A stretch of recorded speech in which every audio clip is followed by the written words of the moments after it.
अल्लाह पाक ने कुरान मजीद में इरशाद फरमाया, इन्न शैतान लिल इंसान अदुव्वुम मुबीन, कि बेशक शैतान इंसान का खुलम खुला दुश्मन है। ये शैतान इंसान को किसी जगह पे भी नहीं छोड़ता। नमाज के अंदर शैतान अल्लाह का जिक्र करे तो शैतान अंदर आता है। अल्लाह की इबादत के अंदर, जिस इबादत के अंदर भी इंसान मसरूफ होता है तो ये शैतान अंदर आ जाता है। इसलिए कि इस शैतान ने कस्में खाई हुई हैं, वलउज़िल्लन्नहुम वलउमन्नियन्नहुम वलआमुरन्नहुम। और एक जगह अल्लाह पाक ने इरशाद फरमाया, सुम्मा लआतियन्नहुम मिन बैनि अयदीहिम व मिन खल्फिहिम व अन अयमानिहिम व अन शमाइलिहिम। शैतान ने कहा कि मैं हर तरफ से आऊंगा, ऊपर से, नीचे से, दाएं से, बाएं से। इंसान को गुमराह करने वाला यही शैतान है, ये मरदूद है। इसको अल्लाह पाक ने कहा था कि हज़रत आदम अलैहिस्सलाम का सजदा करो, सामने झुक जाओ, तो इसने तकब्बुर किया था, इनकार कर दिया था। अबा वस्तकबरा व कान मिनल काफिरीन, इनकार कर दिया, तकब्बुर किया। अल्लाह ने इसको गुमराह कर दिया हमेशा तक, क़यामत तक।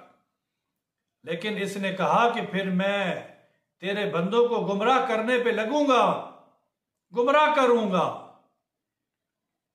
अब हम देख लें कि हदीस पाक के अंदर आता है, ये बुखारी शरीफ की रिवायत है कि जब मुअज्जिन अजान देता है, अल्लाहु अकबर कहता है, तो ये शैतान इतना दूर भागता है आवाज छोड़ता हुआ कि नजर ही नहीं आता। जहां तक अजान की आवाज खत्म होती है वहां तक ये भागता है, और जब अजान खत्म हो जाती है तो फिर ये वापस आ जाता है।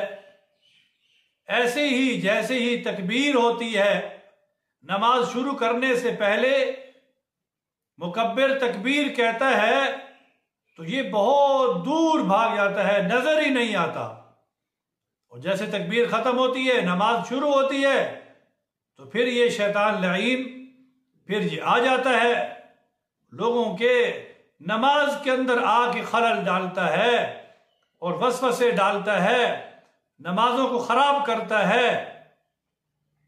अब लोग नमाज में खड़े होते हैं और अपने कारोबार की सोच रहे होते हैं, दुकानों की सोच रहे होते हैं, अपने घर की सोच रहे होते हैं, यानी दुनिया के जितने काम होते हैं वो नमाज के अंदर ही शैतान लेकर आता है कि भाई सोचो, अभी आप तो फारिग हो नमाज में, ये काम भी सोचो, ये काम भी सोचो।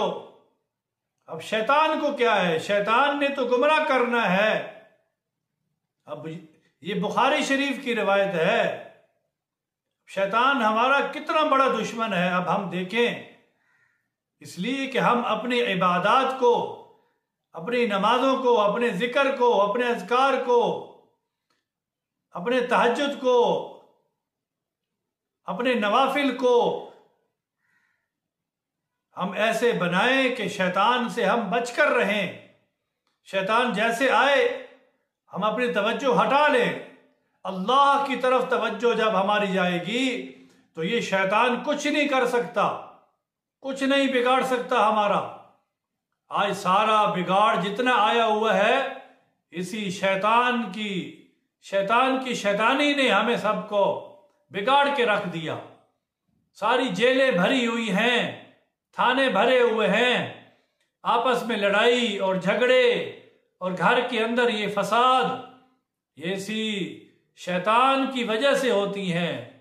ये शैतान सिर्फ उंगली लगाता है और अगला आगे लड़ाई शुरू हो जाती है, कत्ल तक बात पहुंच जाती है। तो अल्लाह तबारक व तआला हमें शैतान के दजल से और शैतान की शैतानी से अल्लाह हमारी हिफाजत फरमाए।